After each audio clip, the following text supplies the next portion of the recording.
In 1880, 6 million of 7.7 million Jews lived in Eastern Europe, with 3% living in the US. 73% of Jews between 1880 and 1920 came from the Russian Empire, specifically the Pale of Settlement, 15 western provinces of European Russia, and provinces of Russia-held Poland.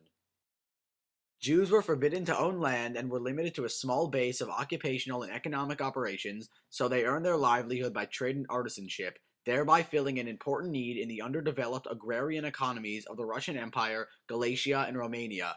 Due to their working limitations, most Jews were importers, specifically importing dry goods, clothing, lamps, and tools.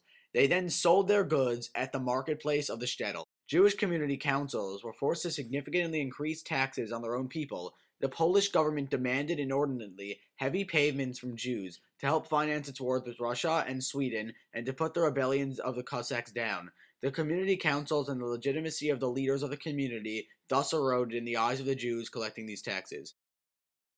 Pogroms also forced the movement of Jews along with the publication of the anti-Semitic forgery, the Protocols of the Elders of Zion. They did not merely flee. With the strength born of cultural renewal, they aspired also to accomplish something. The U.S., as a land of opportunity, and fortunately in a period of industrial expansion and economic growth, provided the context for fulfilling this dream. As a result, many Jews traveled to the coast of Europe and then took boats to the U.S. New York was one of the U.S.'s most active ports and received approximately 70% of newcomers from all nations, with an estimated 5,000 immigrants per day inspected at Ellis Island. Overworked and often insensitive immigration employees checked the new arrivals for defects, such as tuberculosis, dull-wittedness, eye and scalp problems, and contagious and loathsome diseases. Very often, when Jews immigrated, they started off as peddlers, selling small goods for cheap prices.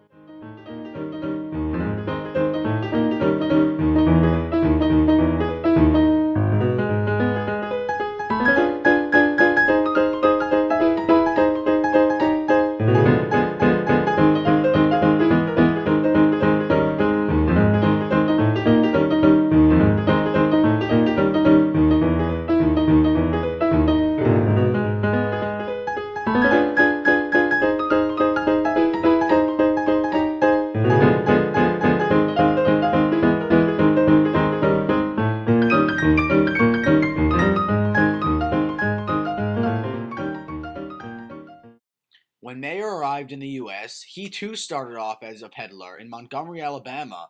Eventually, Guggenheim realized two-thirds of his profits are going to the manufacturer on the sold good, while one-third was going to him. Guggenheim was against this theory and therefore tried to reverse it. In order to achieve his goal, he took the product he was getting the most complaints about, a polishing agent, which burnt ladies' hands, and asked his friend, a chemist, to remove the chemical that burns their hands. He then proceeded to patent his new formula, which made him very wealthy.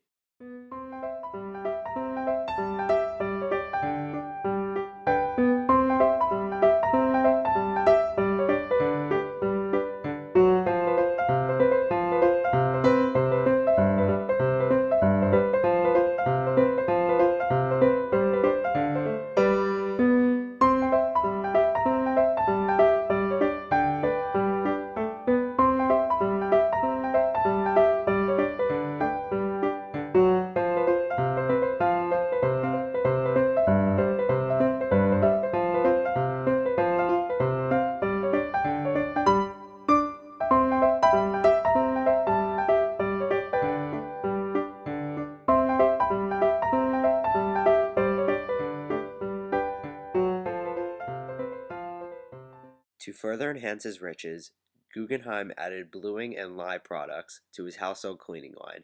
He then proceeded to sell this company for $150,000. With this money, Guggenheim started importing herbs and spices and Swiss laces and embroidery.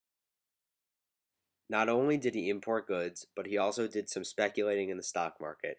He invested $84,000 in the Hannibal and St. Joseph Railroad, then sold his holdings for $500,000. He then moved to New York and invested in the New York Stock Exchange. His wealth combined with success in the stock market stimulated the New York and national economy. When Henry Lehman came to New York, he advertised his business as an agent for the sale of leading Southern domestic, selling Osnaburgs, sheetings, shirtings, yarn, cotton rope, and ball thread.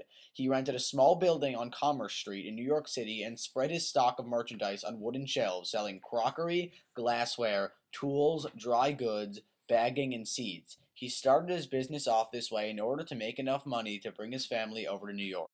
Since cotton was one of the most important crops in the 1860s, Henry Lehman and his two brothers began accepting raw cotton from customers as payment for their products. Since the cotton business was so successful, they devoted much of their time trading and selling for a profit, thus sparking the creation of Lehman Brothers. Up until 2008, Lehman Brothers was one of the most prominent hedge fund firms in New York and the world. After the Civil War, Marcus Goldman moved to New York City and began trading and selling promissory notes. In the morning, Goldman would purchase customers' promissory notes from jewelers on Maiden Lane in Lower Manhattan and from leather merchants in an area of the city called the Swamp. Then, in the afternoon, Goldman visited commercial banks where he sold the notes at a small profit. In 1882, Goldman's son-in-law Samuel Sachs joined the business, and in 1885, the firm expanded into a general partnership, Goldman Sachs and Company.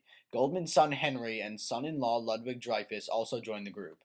Henry Goldman led the firm in new directions by soliciting businesses from a broader range of interests located in Providence, Hartford, Boston, and Philadelphia. In 1887, Goldman Sachs began a relationship with the British merchant bank Kleinworth Sons, which provided an entry into international commercial finance, foreign exchange services, and currency arbitrage. Railroads, indispensable to the opening of the American West, were the preferred investment of financiers in the eastern United States at this time, but Goldman Sachs, committed to a diversified portfolio, saw great potential in a number of other developing industries. At first to market, these investments became profitable ventures only after Goldman Sachs persuaded companies to adopt stricter accounting and auditing procedures. In 1896, soon after Samuel Sachs's brother Harry joined the company, Goldman Sachs joined the New York Stock Exchange. With Harry Sachs in the company, and with the New York operations firmly under control, Samuel Sachs took special responsibility for Goldman Sachs's overseas expansion. Through Kleinworth, he gained important new contacts within the British and European banking establishments. After immigrating to America, Solomon Loeb teamed up with his friend Abe Kahn, a peddler, and set up a store in New York City. Together, they founded Kahn Loeb and Company, a prominent investment banking house. Jacob Schiff, a Jewish German immigrant, owned a brokerage house, and due to his knowledge of finance and success, was asked to join Kahn Loeb and Company. He wanted them to dominate the field of railroad financing and therefore purchased the Chicago and Northwestern Railroad for $500,000.